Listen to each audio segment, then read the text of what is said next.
Buenas. Esta charla va de aportar valor. Aportar valor es un contenido quizás un poco más amplio que talento. Es decir, engloba el talento, pero también habla de dos temas también. Uno es pasión, es decir, podemos saber hacer cosas muy bien, pero también tenemos que saber qué cosas nos mueven, cuáles son las cosas que nos motivan. Y por otra parte, de algo importante, y son los propósitos, es decir, de tener objetivos claros. Por eso me siento un poco, quizás, el ponente infiltrado en esta historia, dado que estoy, sí, por el tema del talento, pero de alguna forma voy a intentar construir un constructo quizás un poquito más amplio. Para ello, os voy a presentar a mis alumnos. Mis alumnos son personas como tú, como yo, que pasean por las ciudades. A veces cuando estoy por Palma, Barcelona o Madrid, ¿no? Y estoy paseando por allá, me pregunto muchas veces, ¿de todas estas personas se nos habrá pasado a lo mejor algún Velázquez? ¿Alguna Rosalía de Castro?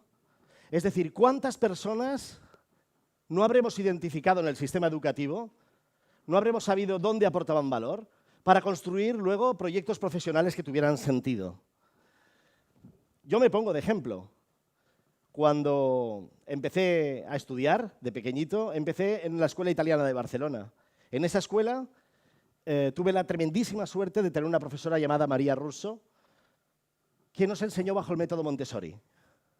Un método que funcionaba, es decir, yo soy un niño Montessori. Es un método que funciona muy bien en temas, por ejemplo, nos enseñaban a ser críticos desde pequeños, a no creernos absolutamente nada, a ponerlo todo en cuestión, a comprobarlo por nosotros mismos. Nos enseñaban también temas como competencias transversales, es decir, qué puedes hacer, sobre todo cómo trabajar en equipo con otras personas. Temas que ahora estoy viendo que en la escuela pública se empiezan a trabajar y con cierta intensidad, sobre todo en las fases de primaria. Pero mi problema vino también después, cuando pasé a la escuela pública española, en secundaria. Ahí fue cuando empecé a tener problemas. Para empezar, empecé a ver que tenía 4, 5, 7, 8, 9. Hasta entonces no había tenido nunca una nota. Y no entendía cuál era la importancia de tener esas notas. ¿Para qué? Hasta entonces lo que había tenido era un papelito que ponía el nivel madurativo del niño, y cuáles eran sus intereses, y cuáles eran sus pasiones, y dónde aportaba y dónde no aportaba valor. Pero todo eso desapareció. Así que, de golpe y porrazo, me encontré en un momento, supongo que muchos de vosotros, si sois de edades parecidas a la mía, mis alumnos de pedagogía todavía veo que vienen bajo este sistema, se ha encontrado que una decisión tan estúpida como cómo vas a hacer el resto de la vida puede depender de que te llegue un papelito en un momento dado y te diga, pon aquí las carreras. E insisto, algo tan estúpido como qué haré el resto de la vida depende de que alguien te pegue un codazo en ese momento y te pregunte, ¿tú qué vas a hacer? Y digas, pues económicas. Ah, pues yo también. Y así decidí ser psicólogo. Estudiar psicología, vamos a dejarlo en eso. En la vida me fue dando muchos tumbos, acabé la carrera, empecé a trabajar, luego os explicaré alguna cosilla más. Pero hay un hecho fundamental en esta historia para entrar en el tema de la aportación de valor. Y fue en el año 2009. En aquel entonces pasó un hecho fundamental a nivel profesional. Y es que una agencia de desarrollo local en Barcelona me llamó y me dijo, mira, César, tenemos un problema. Si os acordáis, el año 2009, crisis económica, no sé si os ubicáis, pasaron de 30 personas a pedir información sobre emprendimiento a pasar a 300 personas. Cada semana se acercaban a la agencia de desarrollo preguntando qué se podía hacer para emprender. No porque fueran emprendedores, sino porque necesitaban trabajar. Ante esa avalancha, esos responsables se dieron cuenta de que la oferta formativa que tenían estaba pensada para gente que ya era emprendedora, pero no para los que necesitaban ayuda en ese momento. Y me plantearon si era capaz de hacer algún tipo de formación cuyo objetivo fuese poner el chip de emprendedor en las personas. Para eso tuve que hacer un gran trabajo de investigación sobre los programas que habían en ese momento y me di cuenta de un hecho fundamental. Y es que para construir un proyecto profesional viable, la esencia se basaba en construirlo sobre 3 pilares básicos. Primero, ser capaz de que la persona identificase qué es lo que le movía, ¿no? Cuando entraba en la clase veía a las 20 personas y lo primero que le preguntaba es, muy bien, ¿qué es lo que quieres hacer? Difícil, no lo tenían claro. no sabían qué es lo que les movía, pero tampoco sabían muy bien, oye, dónde aportaban valor, es decir, dónde aportaban talentos, cuáles eran sus talentos principales, tampoco los tenía claro. Eran personas como yo que venían de un sistema educativo que no había hecho énfasis nunca en identificar en las personas dónde aportan valor. Con lo cual, cuando acababan el sistema educativo estaban exactamente igual que en la casilla de salida, pero en este caso con más problema, porque con 45 años, 50 años, recién despedido y necesitando trabajar, esto se convertía en un hecho fundamental. Así fue que dije, de alguna forma, tengo que buscar apoyos, ayuda, para que alguien me explique cómo es que no somos capaces de identificar esto.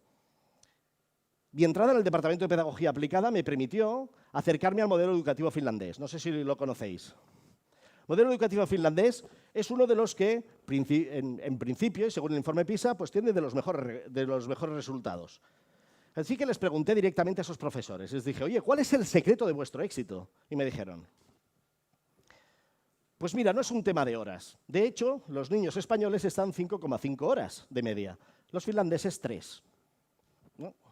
Dije, ¿será una cuestión de dinero? No, tampoco.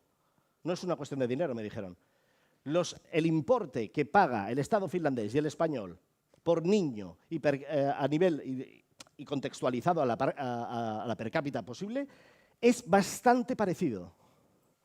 Dije, bueno, pues ¿y dónde está el secreto? Y me dijeron, mirar, nuestra teoría es esta.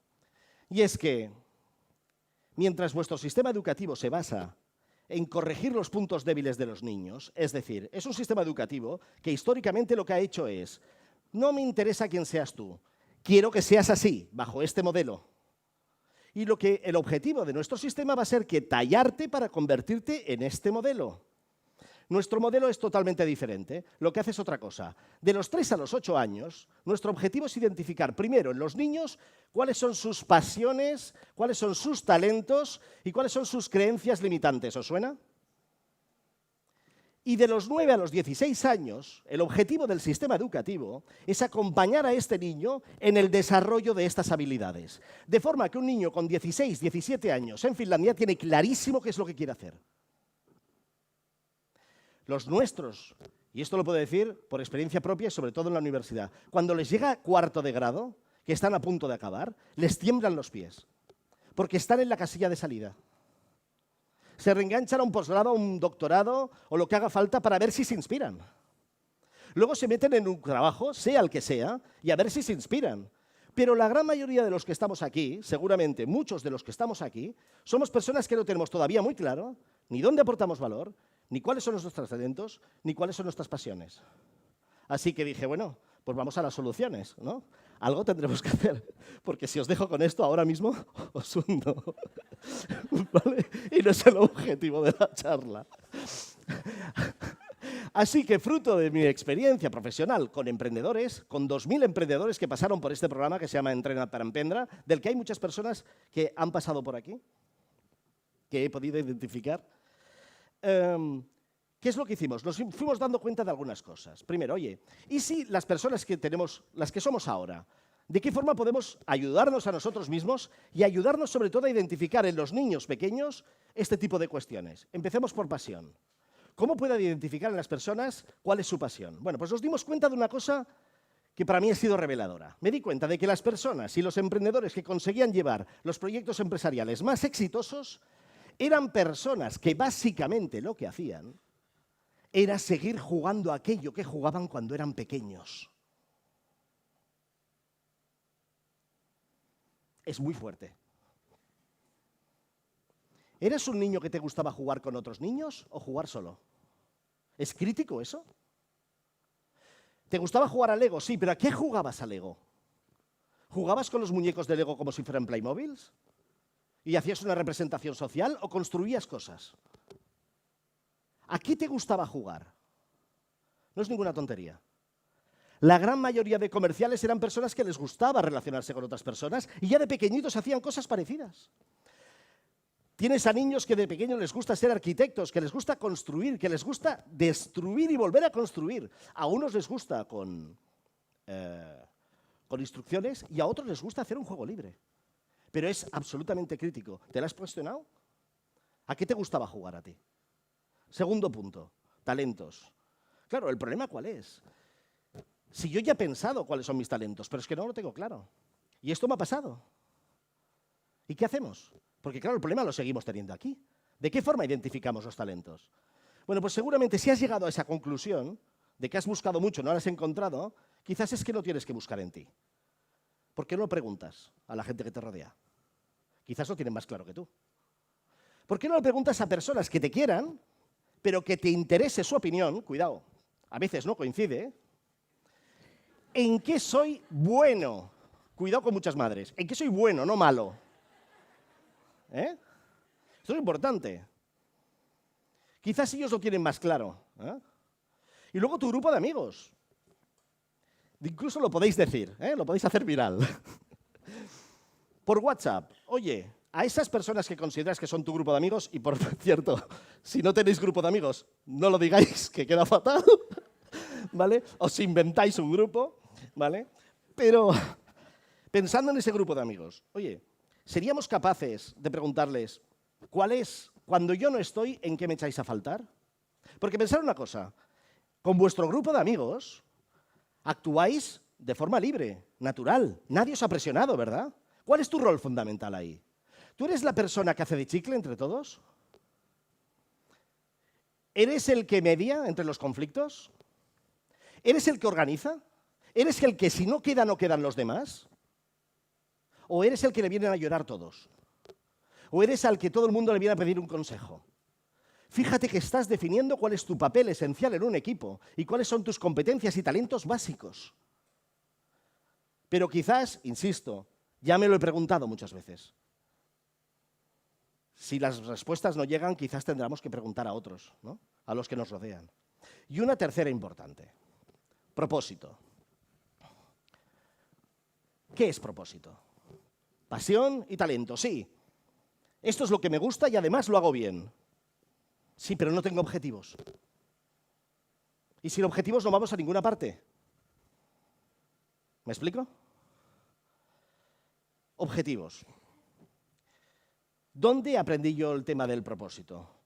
En el año 1995, ya parezco un abuelo, pero sí es cierto, me tocó hacer el servicio social sustitutorio. Sabéis que en aquel entonces los hombres en nuestro estado tenían que hacer el servicio militar o si no declararse objetores de conciencia. Yo había estudiado psicología y me pareció una cuestión un poco extraña intentar resolver conflictos mediante fusiles cuando me había educado y me había preparado precisamente para solucionarlos mediante palabras. Pero me parecía justo y me parecía interesante que si el Estado había invertido dinero en mí, yo también lo devolviese de alguna forma. Así que me fui a Eslovenia, a un campo de refugiados serbo-bosnios y bosnio-musulmanes.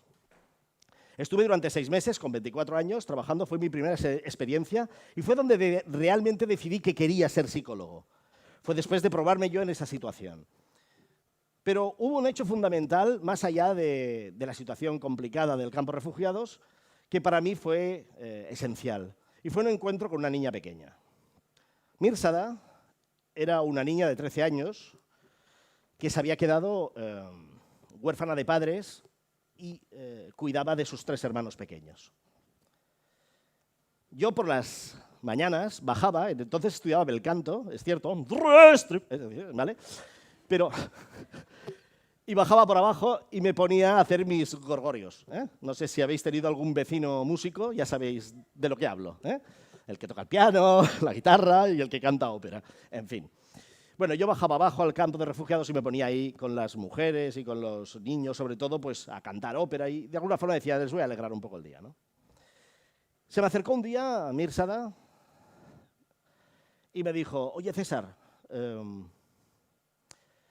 yo doy gracias a Dios cada día por estar viva y por la suerte que tengo de estar viva y poder cuidar de mis hermanos. Al lado tenía un voluntario que había venido conmigo que lloraba desconsolado porque la novia no le escribía y tenía derecho también. Pero en ese momento me planteé, ¿qué es lo que hace que ciertas personas tengan estas actitudes delante de la vida, ¿no?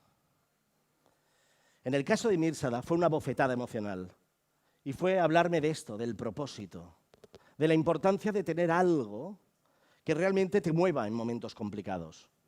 Hemos pasado una crisis económica. Yo tuve mi familia, que me ayudó un montón, mi mujer y mi hija, en ese momento.